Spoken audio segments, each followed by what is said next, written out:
Hey everybody, today's topic is judicial activism. Judicial activism का मतलब होता है कि जब कोर्ट्स को एक फ्रीडम दी जाती है कि आप पुराने घिसे पिटे प्रेसिडेंट्स को फॉलो करने के लिए बाउंडेड नहीं है।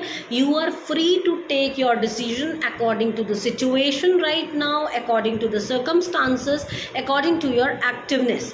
आप अपनी प्रैक्टिकलिटी के हिसाब से डिसीजंस लें, क्योंकि टाइम चेंज हो रहा है, डायनामिज्म है सोसाइटी में, इट्स नॉट स्टैटिक। तो आप चीज़ें जैसे बदल रही हैं, क्राइम का नेचर बदल रहा है, तो इट्स नॉट इम्पॉर्टेंट कि आप प्रेसिडेंट्स जो पुरानी चीज़ें जो चलती आ रही हैं, जो पुराने डिसीजंस लिए गए हैं, उनको फॉलो करें। आप अपने आज के उसके हिसाब से, सिचुएशंस के हिसाब से डिसीजंस लेंगे। तो it is a judicial philosophy जो होल्ड करती है कि court can go beyond the applicable law to consider the broader societal aspect. Broader societal view देखने के लिए वो अपने दायरे से बाहर जाके भी डिसीजन ले सकते हैं, और जजेस को इस चीज़ का राइट है कि वो प्रेसिडेंट्स को क्रॉस करें।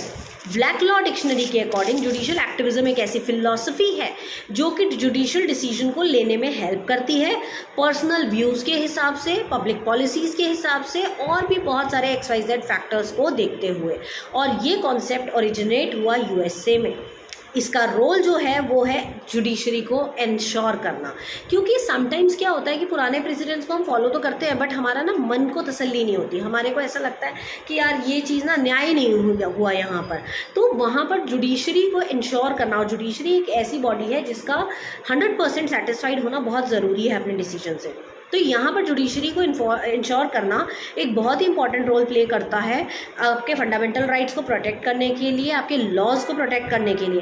क्योंकि जो चीज़ें लेजिस्लेटिव और एग्जीक्यूटिव बोर्ड के हाथ से निकल चुकी हैं, उन चीज़ों को सॉर्ट करने का अब राइट जुडिशरी के पास ही है। और इसमें जजेस बहुत ही इंपॉर्टेंट रोल प्ले करते हैं, क्योंकि उनके सामने डेली के नए नए चैलेंजेस आते हैं, और उन नए नए चैलेंजेस को कोप अप करने के लिए जुडिशरी को ये बेनिफिट होना चाहिए, ये फ्रीडम होनी चाहिए कि उनको प्रेसिडेंट्स के साथ, उनको पुराने नियमों के साथ, उनके पुराने डिसीजंस के साथ उनको बाउंड ना किया जाए।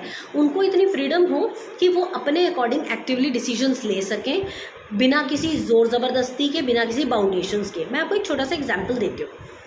आज जैसे साइबर क्राइम बहुत ज़्यादा चल रहा है, आज के टाइम पे साइबर क्राइम का नेचर बहुत ज़्यादा बढ़ चुका है। लोग खुलेआम बॉम्ब्स की धमकियां दे रहे हैं, खुलेआम किसी को भी थ्रेटनिंग वो दे रहे हैं, कभी सलमान खान को थ्रेटनिंग के कॉल्स जा रहे हैं, कभी कुछ हो रहा है। तो इस तरह के क्राइम ना पहले नहीं होते थे। तो जब इस तरीके का क्राइम अब होने लगा, तो इसकी पनिशमेंट भी तो अलग तरीके की होनी चाहिए। अब हमारा कॉन्स्टिट्यूशन अभी इन सब चीज़ों के लिए अपडेटेड नहीं था।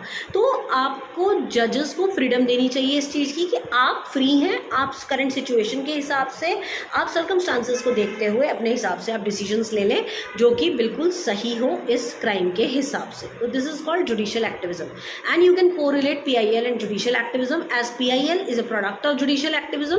PIL जो है वो इसी का फल है जुडिशियल एक्टिविज्म का। जुडिशियल एक्टिविज्म का राइट दिया गया, इसीलिए PIL निकल कर बाहर आया, अदरवाइज PIL का कोई अस्तित्व था ही नहीं। So this is all about judicial activism and PIL। Thank you.